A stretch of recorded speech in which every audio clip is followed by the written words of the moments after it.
Día para todos, mi nombre es Rafael Rodríguez y soy estratega de mercados de VIP Alliance.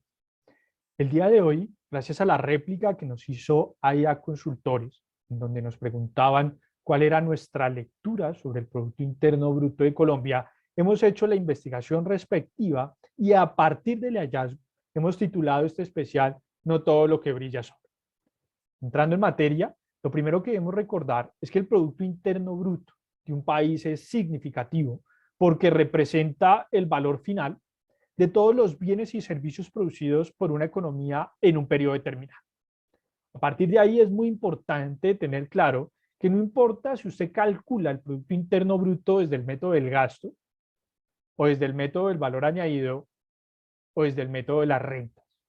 Sin importar cuál sea la métrica que usted implemente, el resultado debe ser el mismo. Por otro lado, es muy importante destacar que los inversionistas tienen los ojos puestos en el PIB, porque un crecimiento o una expansión en el PIB, técnicamente, lo que le permite al país es destacar una mayor capacidad para generar empleo e inversión. Perfecto. Posterior a ello, una vez usted ha calculado el PIB, ¿cierto?, de un país en un periodo determinado, lo siguiente es calcular esa tasa de variación o de crecimiento, ¿correcto? ¿Cómo se hace? Pues indudablemente usted toma el PIB del año 1, el año en el que está, o el trimestre que está calculando, y lo compara contra el trimestre del año anterior, en ese mismo periodo. Por ejemplo, usted toma el segundo trimestre del año 2021, calcula el PIB o el crecimiento por el método del gasto, por ejemplo, del segundo trimestre del 2021 y lo compara con el segundo trimestre del 2020. Ese cociente entre el año 1 o el tiempo hoy sobre el tiempo pasado le permite a usted ver si hay un crecimiento o una ralentización económica en el mismo periodo de tiempo. ¿Por qué se debe calcular así? Primero, para quitar el sesgo estacional y segundo, para comparar periodos semejantes. ¿Correcto? Cabe destacar que la métrica usada por el DANE para calcular el PIB de Colombia es el método del gasto. ¿Cómo se hace? Recordemos rápidamente. Lo primero es que el PIB bajo esta métrica es igual a la sumatoria entre el consumo de los hogares y de las instituciones sin ánimo de lucro, más la inversión que realizan tanto empresas como familias, más el gasto público en consumo final, más las exportaciones netas. Como sabrán, las exportaciones netas se calculan como la diferencia entre las exportaciones menos el valor de las importaciones. A partir de ahí usted tiene una cuenta de exportaciones netas. Teniendo en cuenta esto y por qué es tan relevante el PIB y cómo se calcula, estudiemos entonces cuáles son las cuentas o fuentes que generan mayor gasto en el país. A partir de ahí, hemos traído las actividades económicas que son fuente de ingreso más significativo en la economía colombiana. Allí encontramos que el petróleo crudo, la producción de petróleo crudo, pesa un 42.41% en el cálculo del Producto Interno Bruto de Colombia. Por otro lado, encontramos que la industria o la actividad de producción de carbón mineral pesa un 14.48% sobre el Producto Interno Bruto del país y el refinamiento de petróleo tiene un impacto en el ingreso del país de un 7.3%. En menor medida, encontramos el oro, el cual tiene un impacto, la producción de oro tiene un impacto de crecimiento del 5.39% sobre la economía nacional y finalmente, mucho más pequeña, pero destacada dentro de las diferentes actividades económicas que se realizan en el país, encontramos el café, cual tiene un peso del 3.3% sobre el Producto Interno Bruto de los colombianos. Ahora bien, cuando hemos identificado las actividades económicas, ¿cierto?, que generan mayor ingreso en el país, debemos hacer un zoom, ¿cierto? Para identificar cuáles son los sectores económicos de mayor incidencia en el Producto Interno Bruto de Colombia. Ya sabemos cuáles son las actividades, pero alejémonos un poquito, ¿cierto? Alejémonos de las actividades y ahora miremos cuáles son los sectores representativos. Y lo que encontramos es que la economía colombiana depende en mayor medida del sector secundario y en una porción mucho más pequeña del sector primario. Dicho esto, entremos a estudiar la publicación que creó un gran número de editoriales y comentarios, incluso presidenciales, sobre el Producto Interno Bruto de Colombia. Como todos sabrán, la semana pasada se comentó que hubo un repunte económico en Colombia con un PIB que creció un 17.6%. Cuando estudiamos las cuentas, lo primero que encontramos es que ha sido las actividades artísticas de entretenimiento y recreación las que tuvieron un crecimiento comparado contra el segundo trimestre de 2021, crecieron comparado contra el segundo trimestre del 2020 un 83.8%.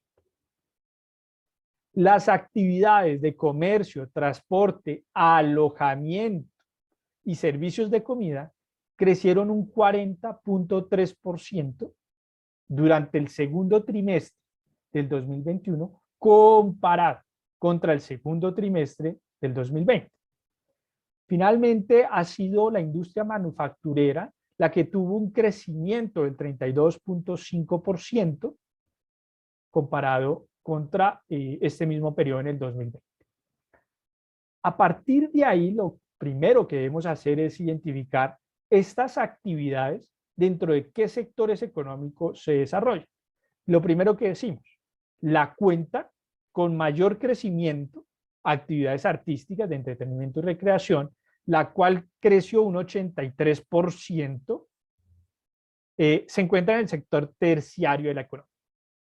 El comercio, el transporte y el alojamiento también se encuentran en el sector terciario y encontramos que la cuenta que más creció, pero muy por debajo de estos rendimientos, que fue la industria manufacturera, pertenece al sector secundario de la economía.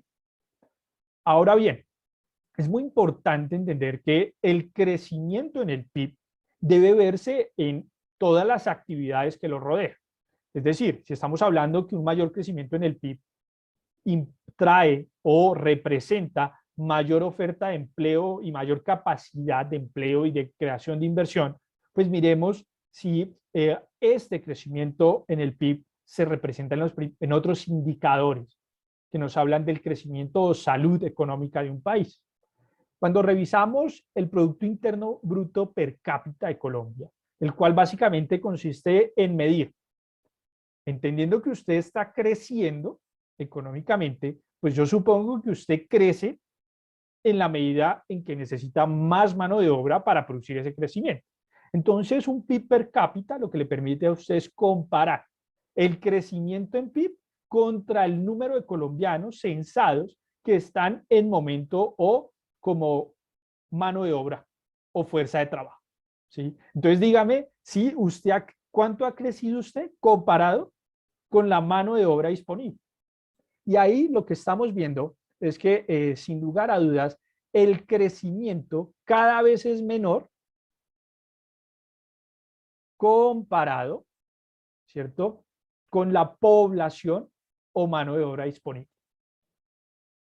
Segundo, eso quiere decir que si usted está creciendo, pero cada vez su población, su crecimiento versus su población es muy pequeño, eso quiere decir que no, esa tal salud económica no es real o no es tan representativa, y entonces usted lo que debe hacer es dirigirse y mirar qué está pasando con la pobreza, ¿cierto? Porque estamos creciendo, pero comparado contra la cantidad de habitantes que hay en el país, el crecimiento es muy pequeño. Entonces usted dice, bueno, voy a mirar cómo están los índices de pobreza. Con lo cual, vemos que desde el registro del DANE hay un repunte en la pobreza desde el año 2019. Y finalmente, cuando revisamos el coeficiente de Gini, encontramos que este se sitúa en los 0.54 puntos.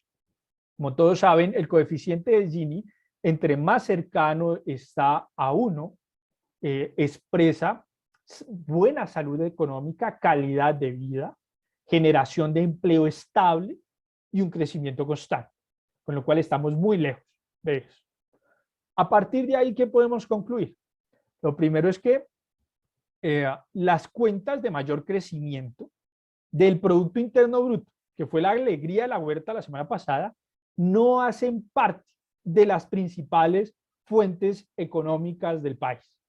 Es decir, si hemos demostrado y hemos visto que el 43% de la fuente económica del país está del lado de la producción de petróleo crudo y este sector no está repuntando actualmente, pues lo que muestra es que en verdad la estructura financiera del país no es sólida y el crecimiento actual se debe a cuentas que estacionalmente o históricamente no tienen un impacto en la gran cantidad de los colombianos ni en un crecimiento constante y sólido para la economía. Dos, se evidencia que hay un efecto base tanto en la cuenta mayor crecimiento porcentual como en la segunda cuenta. ¿En qué consiste el efecto base? Si usted recordará, en el segundo trimestre del 2020 estábamos en un aislamiento o cuarentena estricta por cuenta del COVID-19. ¿Y cuáles fueron los sectores más afectados? Pues no hay que ir muy lejos, usted lo sintió, no habían bares, no habían restaurantes. Vimos casos como el de Andrés Carne de Res, que comentaba que estaba evaluando la insolvencia. Vimos casos donde se cerraron bares o quebraron compañías y bares representativos de las principales ciudades, al igual que muchos restaurantes. Con lo cual, ¿qué quiere decir eso? Que si usted está comparando un crecimiento nulo de estas cuentas o de estos sectores durante el segundo trimestre de 2020, lo está comparando con la reapertura que se realizó en las principales economías del país durante el segundo trimestre del 2021, pues es evidente que el crecimiento y la facturación que pudieron conseguir estos establecimientos que se adecuaron para reanudar incluso durante crisis del COVID-19, pues van a tener una facturación significativamente más importante que la que pudieron tener en el mismo periodo en el 2020, pero cerrado. Entonces, eso es lo que se llama el efecto base. Estos crecimientos porcentuales tan representativos están altamente distorsionados por un efecto base. Y es que cuando comparamos qué teníamos de actividades artísticas, de entretenimiento y recreación en el segundo trimestre del 2020, pues era nula. Al igual que los problemas que tuvimos a nivel de alojamiento, transporte y servicios de comida, donde incluso se controló los tiempos en los que podía funcionar un establecimiento de domicilios a la casa y demás. Perfecto. Tercero, se evidencia que este crecimiento en el Producto Interno Bruto no se está trasladando de una manera sustancial a la calidad de los colombianos y la oferta laboral. Junto, pues evidentemente, con una reducción del repunte que estamos viendo en la pobreza en el territorio del país. Con lo cual, como se puede apreciar en este análisis que hemos hecho del Producto Interno Bruto, vemos que no todo lo que brilla es oro, porque cuando estudiamos cuáles fueron los catalizadores o las cuentas de mayor impacto en ese crecimiento del PIB del 17%, pues vemos que son cuentas que tienen una distorsión por el efecto base, producto de la pandemia del COVID-19, y dos, son cuentas que no han traído históricamente un ingreso sostenible a la economía colombiana, con lo cual es una simple distorsión producto del momento económico que estamos viviendo y la reactivación económica de algunos sectores. Sin embargo, es una señal de alerta para todos los colombianos y todos los analistas, porque los principales fuentes de ingresos de Colombia no están repuntando en la tal reactivación económica. Esperamos que esta información haya sido de su agrado y de su interés. Si fue así, agradecemos esos likes y hasta una próxima entrega. Gracias.